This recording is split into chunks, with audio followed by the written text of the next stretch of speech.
Now that's significant. The Market Research Podcast. Hi everyone, thanks for joining us on this latest episode of Now That's Significant, a market research podcast. This is your host, Michael Howard, the Head of Marketing at InfoTools. Today, we're joined by AiCi Li, the Director of Futures Lab at Mars. She leads a team that brings the outside in and the future back in order to spark innovation, challenge internal thinking, and invent new ways forward in retail and marketing. With 15 plus years of experience, AiCi is devoted to putting consumers closer to decision-making, bringing seamless and technology-forward solutions to all parts of the business while looking to build community and apply levity to her team, the company, and the retail and marketing industry at large. Welcome to the show, AiCi. Hi, Michael. Thanks for having me. You're welcome. So you have a really fascinating job, in both description and the company that you're working for as well. I'm sure many are envious. Could you share a little bit about your journey and what led you to your current role at Mars? Sure. Do you want the long version or short version? I'm happy to take either. Well, I always say that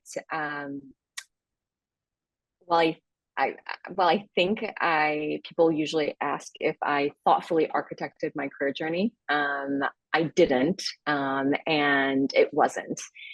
But I'll share what that journey was like and what brought me to today and how much and what mattered during that time. I had a very traditional data insights background, but what I always constantly had was this red thread, this natural desire and inclination towards technology and innovation. And that kind of fast forwards to my present role. But I share that with you is because a lot of my energy and was even evident around that in my earliest part of the career. I started on the supplier side, so working in market research, and it was an incredible boot camp into the foundations of research, and the ins and outs and understanding. And I did that for about 5 years. The short of it is I got curious about what happened before and after the research that I did, and that opened the door to Mars. And I specifically joined Mars Wrigley, the snacking part of the Mars business, in specifically working on the consumer market insights part of it, so the marketing side of it. My first goal or my first project was trying to figure out a communications platform for gum. And even then, I started thinking about innovation and ways in which we can leverage new ways to explore existing adage old questions. So I remember thinking about bringing in the ZMAT solution, which was using metaphors to elicit responses from consumers. And that really helped us carve out the right space and the right territory to talk about gum. Then fast forward into my career, I took on a shopper insights role. And the funny part about that is it was very reluctant. I did not want to do that.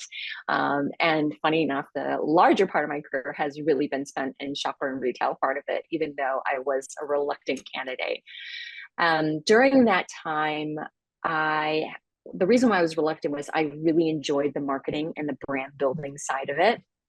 And so the shopper side to me was really more around sales. And I was worried that I would be walking away from the consumer insights part of it. But it was the exact opposite. And even then, during my shopper insights role, I remember bringing in do-it-yourself market research tools. At that time, speed and efficiency was really growing. And so that was one of the areas in which I thought, okay, because of the need to operate within the world of retailers, this was a great opportunity for us to kind of explore that new area, new burgeoning area of market research. That then opened the door to global shopper center of expertise. So how do we uplift and establish best practices in shopper all across Mars? And there I saw an opportunity where AI was becoming really a true useful tool in helping us predict and measure and have a better sentiment of how consumers are feeling in a way that we had before. And so 2 years ago, I took on this most recent role, which is an opportunity to continue that innovation journey and lean on that in what we call Horizon 3. So innovation and exploration in both retail and marketing, and I haven't looked back. So again, I go back and say, in hindsight, it seemed like there was this common red thread, and there was, because I had this natural energy around certain areas of tech and innovation, but it really wasn't thoughtfully architected at all. I would say that the other two things I always share about my career is 2 points: serendipity, like matters of circumstance, and incredible managers. And I say that mostly because there were times or moments in my life or my career that pushed me outside of my comfort zone when I wasn't necessarily seeking it. So in the case where I'd said, when I was rotated off consumer insights and put into shopper role, I did not want to do it. Said I didn't want to do it, told everybody that I didn't want to do it. And ultimately that's where I spent, the better part of my career, 10 years. And then the incredible managers, I really have to talk a bit about how that's played an incredible role in my career journey, where the managers I've had, and I had 3 distinct ones that have had an incredible impact, because not only were they a manager, they were an advocate and a mentor. And I was lucky enough to have them in my life, and they believed in me before I knew what I wanted to do and before I was confident about what I wanted to do. And that really is kind of the short story about where I am and how I've been able to, land in this incredibly exciting innovation territory. Very nice. So you also shared with me before that you've just come back from maternity leave, and look, well, so like working in the sharper end of the industry with technology focus as well, you would have obviously stepped back from your role because you weren't in it in the day-to-day, and because when we're often not focused on what's happening out in the world, but just focused down on our role. But when you were on maternity leave, you could almost step back and just look at what was happening, the advancements. So wondering, how has that helped to sharpen what you're doing right now in your role? Were you able to bring anything from that you may not have had you not been on leave? So I would say that in terms of being a better employee, I think it's not about the topics that I have explored or what I'll continue to explore, but it's how I do my role. Most certainly that has changed. At the end of the day, coming back, having the time away, and granted during that time, there's a host of reasons why you're away, your health reasons and all that stuff, but it definitely, it allows you to come back with a clean slate. So you have a different perspective of, is this really important, what I was doing before? It also allows you to say, if things haven't moved, this likely wasn't an important research question, or this probably wasn't a worthwhile exploration territory. So I do say that there is a new lens to the content and my learning agenda, but I think also how I work has changed. With my first child, even to my third child, it's a really great reminder of being able to say no to things, and really asking ourselves, are we doing something that's worthwhile for the business? Because at the end of the day, how I spend my time, what I do, it has to be worthwhile, and there needs to be big value and impact to the business. And I think the takeaway or the risk of working on something that isn't is then I don't get to spend time with my kids, because at the end of the day, our hours really aren't 9 to 5. They flex. They are early mornings, they are in the evenings, and sometimes it's okay. There are going to be points in our career where work encroaches on life, and hopefully that is less so than life encroaching on work. But I most certainly say that I have a much better productivity ability to say no coming out of maternity leave. And it means that you can say yes with greater efficiency and effectiveness as well. True. Yes. Yeah. So what were some of the pivotal moments or projects in your career that shaped your your approach to innovation in the retail space? Maybe some examples that you've worked on, especially those that may be of interest from an insights perspective. Yeah, I'll share that first and foremost, just so that people understand, the majority of our business at Mars still comes through retailers. So we do have a direct to consumer offering, but by and large, a large portion of how we reach consumers, how consumers purchase our product is through other retailers. The core thing that I learned when I first took on my shopper role is still holds true today, which is everything that we do when it comes to innovating in the retail space has both needs to be a lens of consumer centricity as well as customer centricity. And the difference of consumer centricity obviously is the end user who buys and purchases. Customer centricity in the Mars language or CPG language is the retailers. And we have to be able to operate in a lens that looks at both of those as our North Star. And there's probably two pivotal pieces of work that I've done in my career that I'd say that has left markers or shaped how I've done innovation. And one of the first things is understanding front end innovation and back end innovation.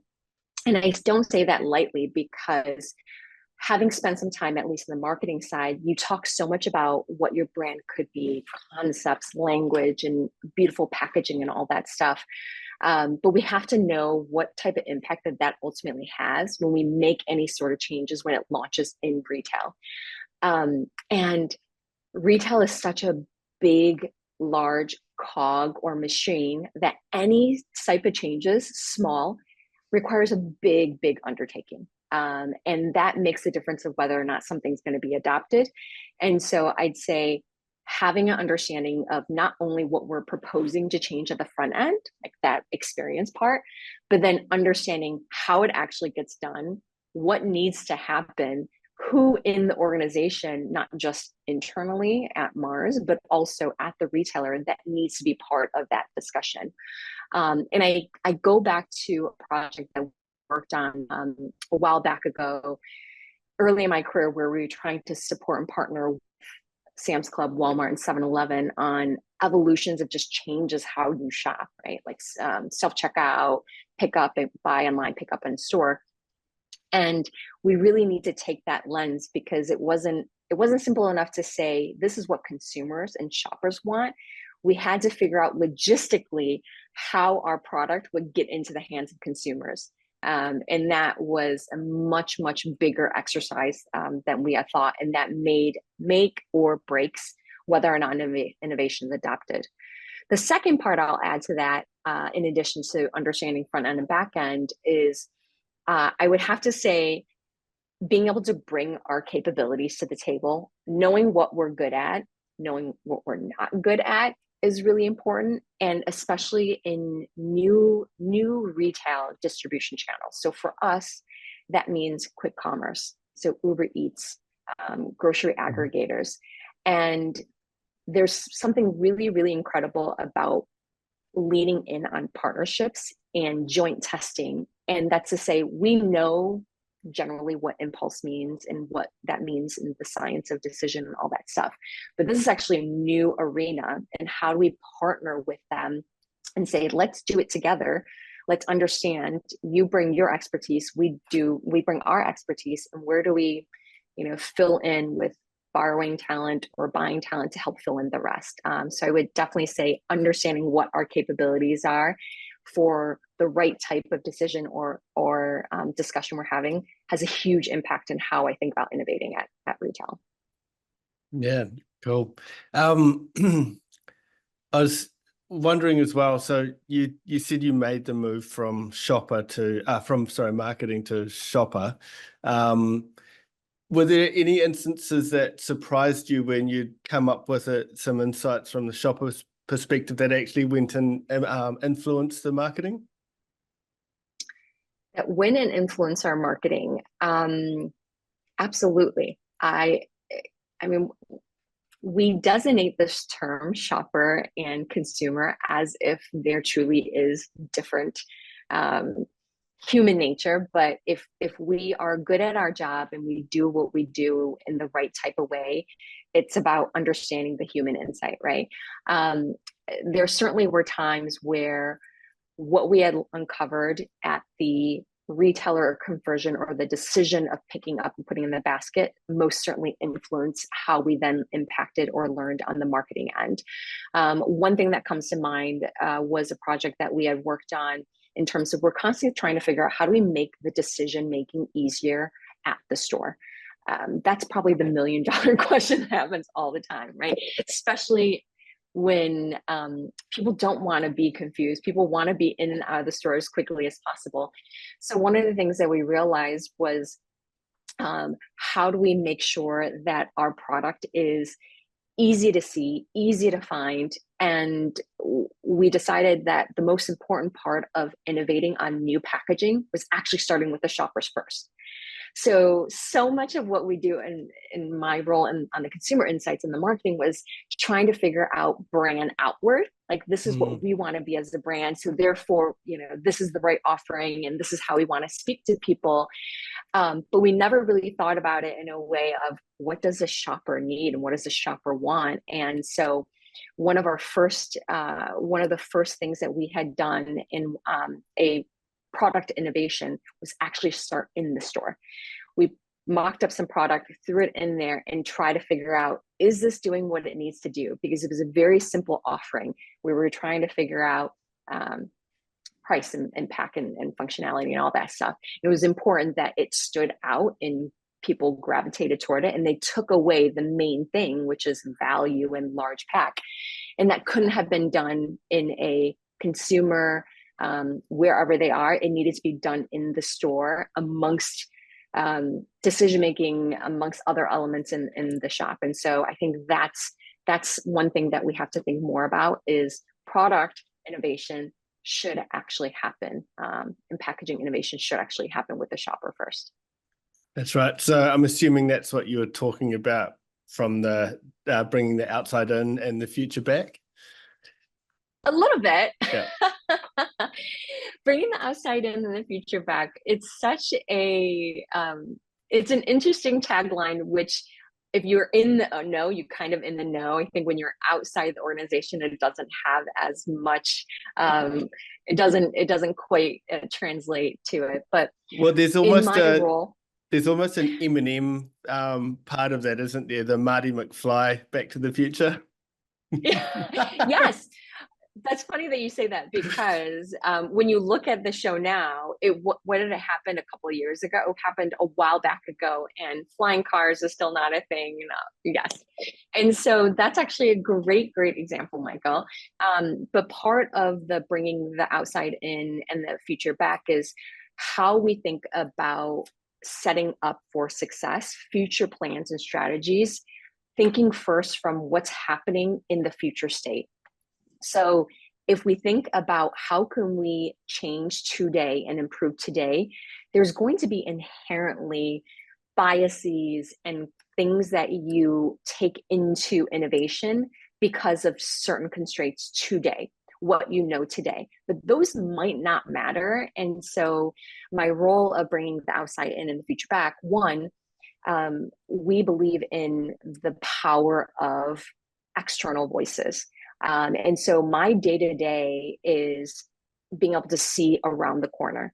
But in order to do that, I have to build a really strong external network. And so my day-to-day requires building that network with academia, VCs, startups, scale-ups, industry leaders. And that's what I mean by the outside, because a lot of things happen. We can buy trend reports, but it's the combination of the thinking, the growth in territories and investments that really help us sharpen kind of what is going to happen. And then the future back part is really just how we approach, what do we do about it? What do we do about these big areas? And what we like to think is, what are some of the big bets if we know what the future state is, and how do we walk back towards our present state? What do we need to be right today? What are some of the things that we have to take into account in order to be prepared for that future state? versus, starting from today, what are some of those and changes we would make? And it's subtle nuance, but an important one. No, it definitely is. So you've done some notable work surrounding conversational commerce efforts. What were some of the key challenges and successes that you faced and that you're able to achieve with this? Yeah, so as part of my role, I'm looking at things that are happening 3 to 5 years out. And so we try to make sure that we understand what is it that we're trying to learn and what are some of the things that might change in the next few years when it becomes a bit more mature, when it becomes a truly usable channel or solution. So I'd say that that's one of the things is we always have to make sure that we understand what is it that we're trying to test for. And I think that really helps us dictate what the successes or learnings in how we design a research project. I think the first thing that we uncovered when it comes to conversational commerce, like all the new different platforms and marketplaces that are happening, quick commerce, all the things that are happening in retail, it has required all functions to play a role. I think that is both a learning as well as a challenge, right? So much of how our today organization is set up, it's very much structured in, if you're in marketing, you're in marketing. If you're in sales, you're in sales. And like, there's very specific roles, very similar to insights. If you're in consumer insights, you speak to the consumer and you work on marketing. If you're in shopper, you work in our customer retailer. But I'd say that we all need to truly hold hands, because in conversational commerce, we needed assets from marketing. We needed to then talk with our shopper marketing team or our customer retail team to influence how that actually showed up. So I think the big challenge for us is a lot of these new areas that we're exploring in retail actually require expertise and knowledge in all the functions. The actual insights. So I think this is what's so interesting is that a lot has happened in shifts in the tools that we use in market research and what's available to us. But we still used conversations, diaries, and speaking to our consumers as they experience and use a demo that we created. How we captured it was different, right? We had people participate using an app where they just snap pictures, where they might just do a voice text. Like, how we serve and speak to consumers in the market research side has more integrated to how they naturally work in their environment or how they're using tools, right? How do we make it simple so that they're not just taking a survey? So that's changed. But I would say on the learning side, it was a brand new language when it comes to conversational commerce.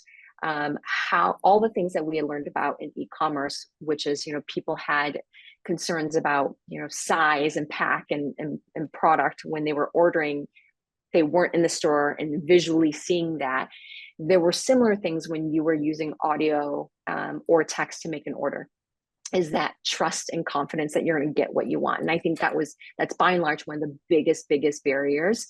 And so our biggest learning from it was not in fact how we figure it out. It was more about an industry change of, like, from a technology standpoint, that's going to need to be improved before we start actually seeing some change on our end on what we can impact influence. So I think it was yes, we think that there's still opportunity and we'll know how to bring our brands, along in terms of the quality of the messaging. But there's some bigger barriers to there, which is some like basic technology changes that are going to have to come through the Apples and the Samsungs, the Amazons of the world who are creating those assistants and devices. That's right. I just had a thought, which would have been amazing if AI, say in maybe 3 or 4 years' time, was available about 10 years ago. You could have had a pretty good integrated campaign where, say, your AI has realized that you've done something that's a little bit out of character, and it could go, "Hey, Michael, you're not you when you're hungry. I think you might need a Snickers right now." Well, what you're talking about is personalized content, and there's a host of things that are happening right now because of generative AI, whether it's voice, text, or imagery, and that we're able to kind of respond and react to quick things that are happening. Most certainly, yeah. Yeah, I've still got that picture of Betty White. But I think what you're speaking to is actually really interesting, which is the technology space is moving so fast, neck-breaking speed right now. And so we also have to be smart about how much we invest and how much we learn right now, given the landscape and the tools are changing lightning fast, not just from consumers and where they are and what they do, but even for us as researchers or marketers or retailers. So there's a lot going on. So how do we nimbly learn, knowing that it could change in 6 months, which it has and it will. That's right. I remember when I was in advertising, before career in marketing per se, one of my clients is a big supermarket chain in New Zealand, and they did a video for their national conference, and it had a futurist that suggested, like, this is what the future, where we're heading to, and it was a really fascinating video, and that was that basically having that future back thinking, like, what is that future going to hold for us? And then that's the kind of things that we need to start planning for. And it may happen, it may not, it may happen slower than we think or faster than we think. But yeah, having that foot in that camp is really important. Yes, totally.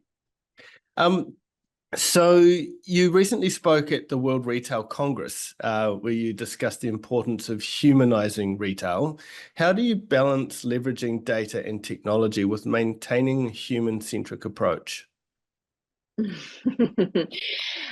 Yes, so I was at the World Retail Congress, and when I started the journey of kind of raising the flag of how important it is to have not just data, but also insights. And that's the difference, right? Big data and thick data is how some people are talking about it.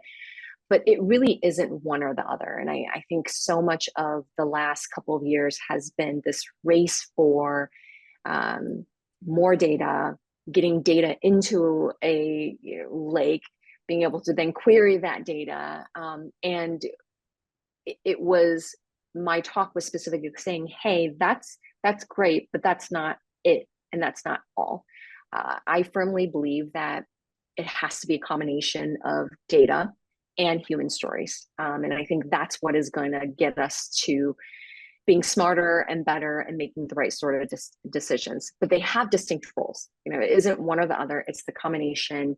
And the three things that I talk a lot about in that and conversations after in the workshop is data is going to tell us a story, but context tells us more. And that's a little bit about how in certain instances, data can start plotting the skeleton part of it, but you're going to need that voice to tell you a bit of like the why, right? Data also has a role in telling us where opportunities sit, right? Sizing and all that stuff. But there's something about understanding why people are interested in certain areas that helps a bit of the decision making, right? It unlocks a bit of that truth. And I think the last part is data lacks emotion, meaning you can get a binary yes or no, and that's good because you might need that in terms of validation and kind of going to the right direction, or even measurement of like, are you doing what you're supposed to do? Is it doing what it needs to do? But emotion is what really helps us create campaigns, like you're saying. The personalization of like, what if you did something and people recognize that, hey, it might be because you're hungry.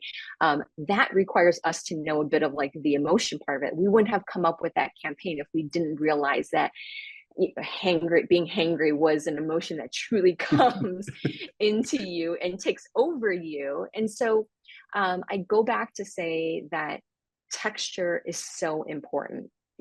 Data and how we start to do things, how we validate things is really, really important. But it's that texture that you get from the insights, and that's incredibly rich, that tells us what we need to do and why we need to do it.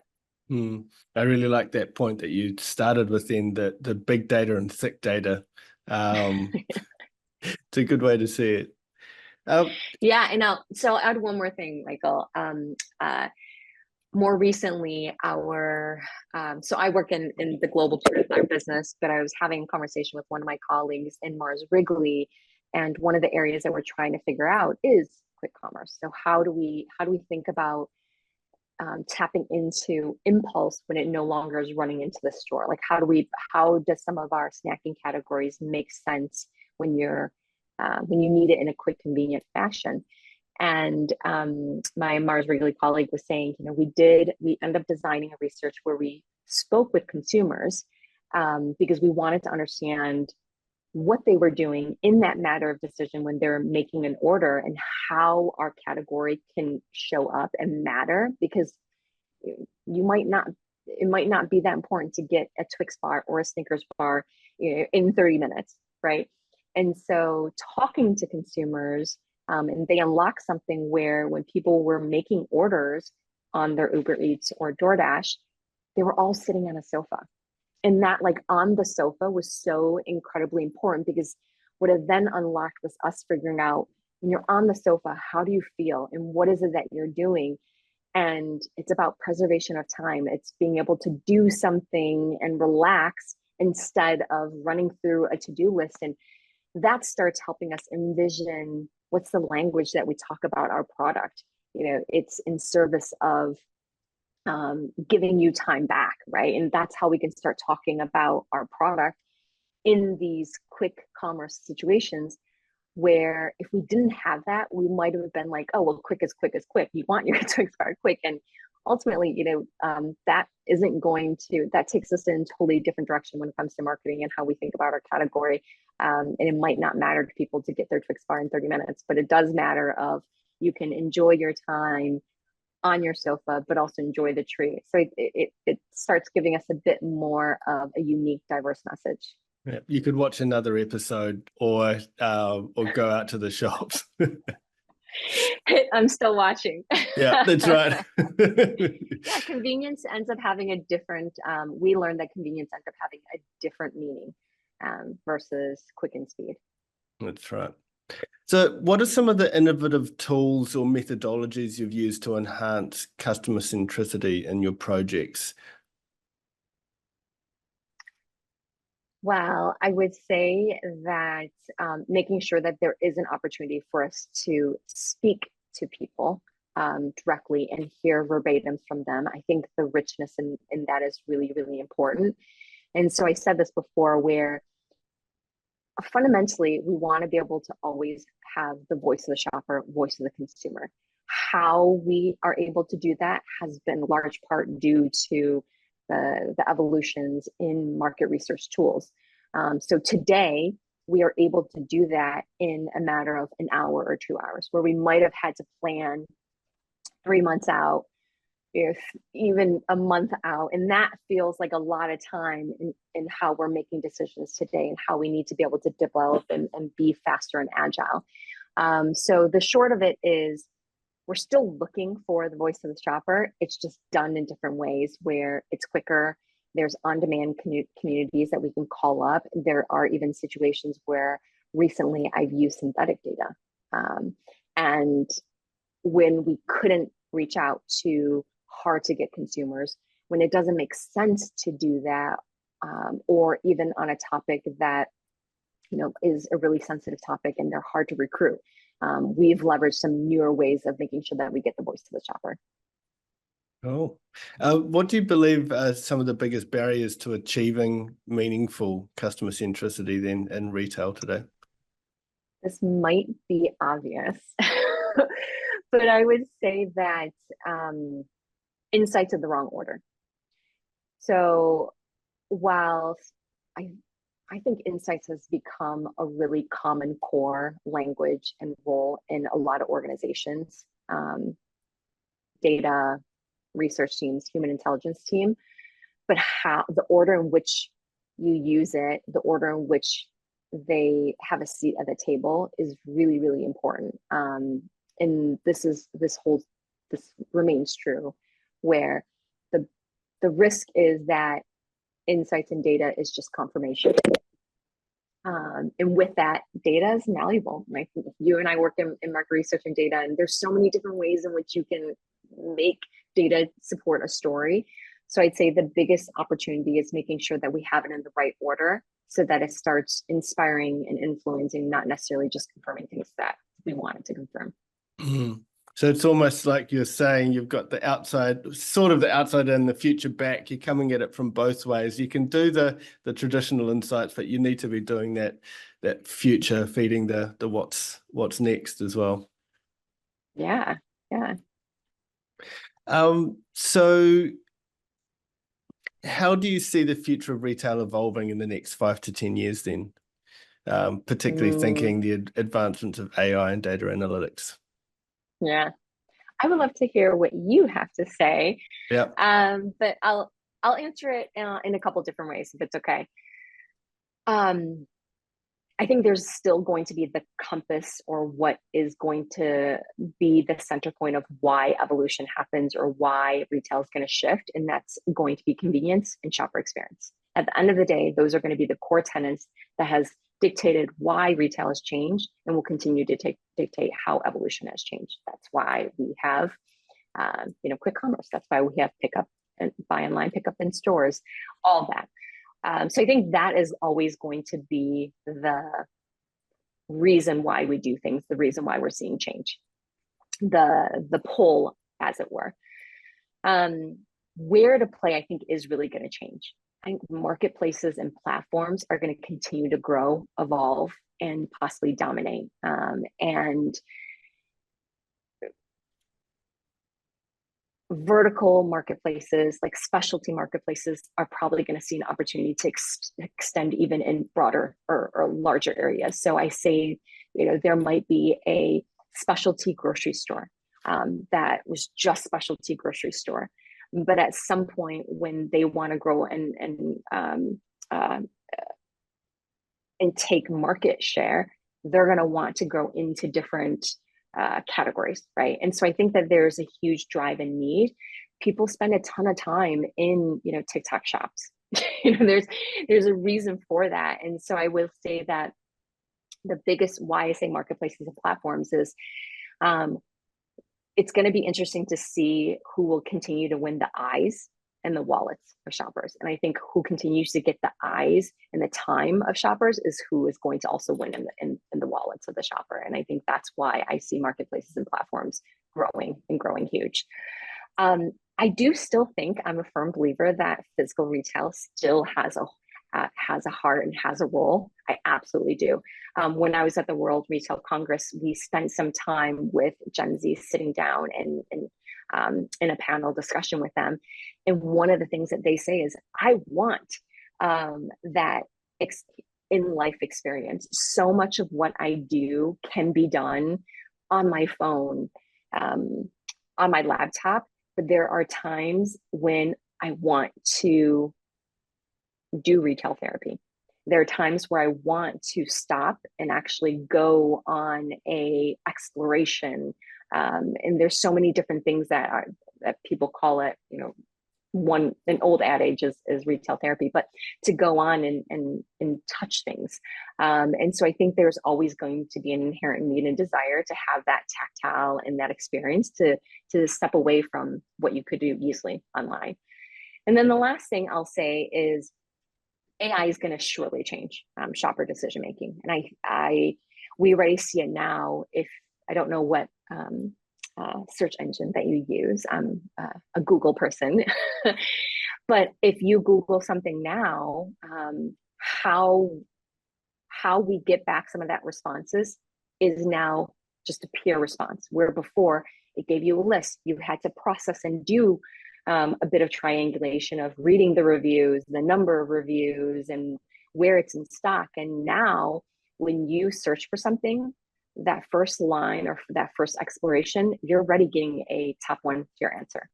And so I think the shopper decision making and how we transact with shoppers is going to change, especially as people start kind of relieving some of that burden and knowledge and processing. I think that's going to be a brand new game that marketers, CPG companies, as well as retailers need to figure out. Yeah, a lot of people think when it comes to AI, you need a human in the loop. So there's that conversation going on that the humans are there to adjust. But I actually like thinking a bit from the other way around. So I say that we should have an AI in the loop. So it's the nuanced difference, but you're putting the human first, and the humans driving it, and the AI is in there to tweak, to elevate, to scale the human aspect of it. And I think it's quite an important thing, that differentiation to make from a retail perspective. Like there are things that an AI could analyze in your life, know your buying behaviors, what's important. Are you price driven? Are you event driven type thing? And then it could take a whole lot of your purchasing decisions for you off your hand. So you arrive back to groceries at your door, and like, hey, I figured out that this salmon was on special at your local supermarket, so I got you some of this for this week. So that kind of thing can take off some of that mundane thinking as well, but it's also an experience offer as well that brands can provide for their customers. So there's some pretty cool things that will happen and are starting to as well. Yeah, starting to. And it'll be interesting in who will and what will the role be, at least from the brand side, and what can we do in service of that. And on the retailer side, yeah, we're already starting to see where when you type in a search, it's going to already make you a suggestion, or you can just type in, this is what I'm looking to do, and fills your cart already. So I think there is going to be like you said, an AI support, and it takes a lot of that knowledge burden off. That it's going to be interesting to see kind of even new players that come in. You've got even new suggested aggregators now where they are coming in, and you be able to just type in something that you need, or they can make suggestions and they'll place an order within a retailer that has it. So there's going to be a lot of interesting changes, new entrants surely, and then kind of what type of expertise are we going to need, and what type of assets are we going to need on our end from the brand side. That's right. So lastly, what advice would you give insights professionals aspiring to drive innovation and lead in the retail and marketing industries? I love this question. And honestly, I would say that my advice probably has evolved over the years. And depending on at what point you caught me in my career and what I was doing, I probably would have offered different advice. Today, being in an innovation role, the three things I would offer would be unlocking a network, having a source of inspiration, and including an unconventional conference. And I'll come back to that. But the unlocking external network, I think sure, you have to understand how the hierarchy of organization works in order to accomplish what you need to have. But there is so much value in an external network in terms of what they're doing, how they're doing it, that could be different and influential. And I think a lot of times one of the barriers to unlocking an external network is like time. How do you spend time? You were telling me that this is your 116th episode, and how do you make sure that you're lining up, interesting speakers and all that stuff? And I think so much of that is making sure that you have time. So whether that is like one year I said, hey, my new goal for the year is talk to interesting people in my LinkedIn connection. And the amount of people that replied was like, I think so many people enjoy conversations and sharing their knowledge. And so one, it's easy.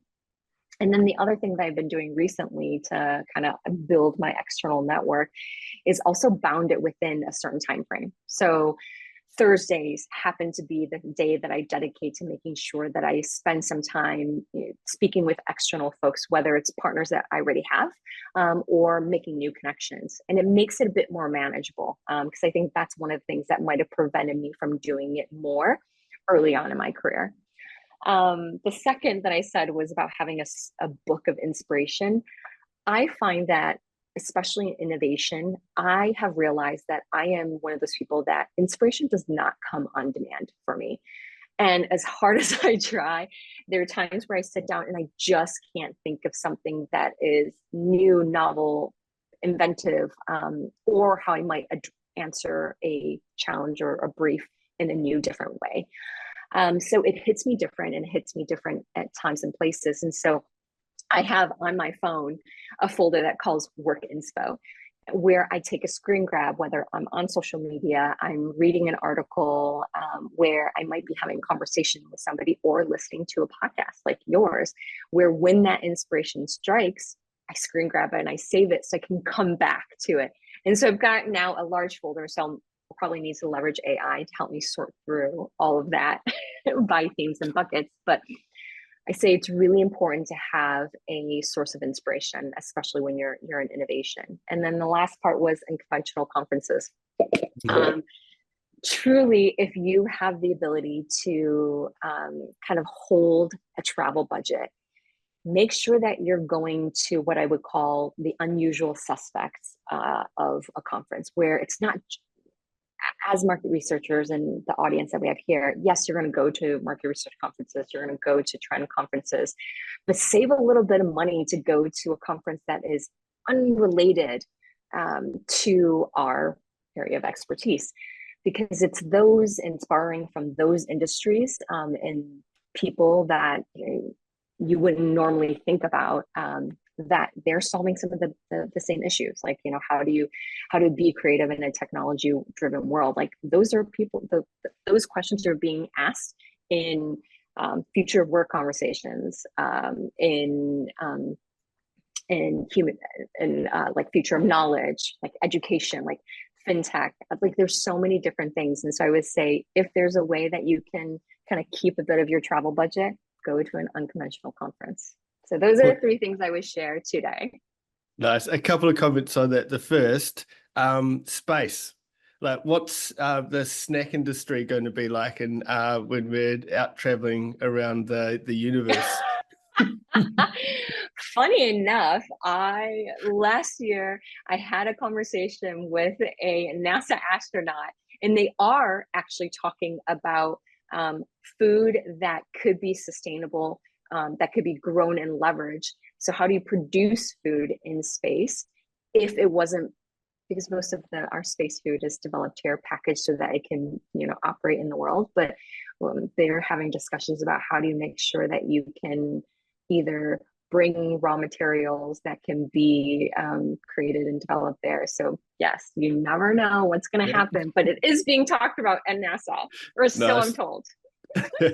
And the other thing with inspiration, if you've got a Thursday that you set to meet with outsiders, change up where you are from week to week. So one day it could be at home while you're doing that. The other one could be at a library or at an art gallery, just so you can constantly see different areas of life. I love that. I think what you're talking about is, awe and wonder. How do we make sure that we stop and have those moments where the environment might be changed and be a source of inspiration? It's a little bit about like the maternity leave. While maternity leave is all about taking care of your body and your health, it also clears your mind a bit, right? And so, I love that on inspiration. Right.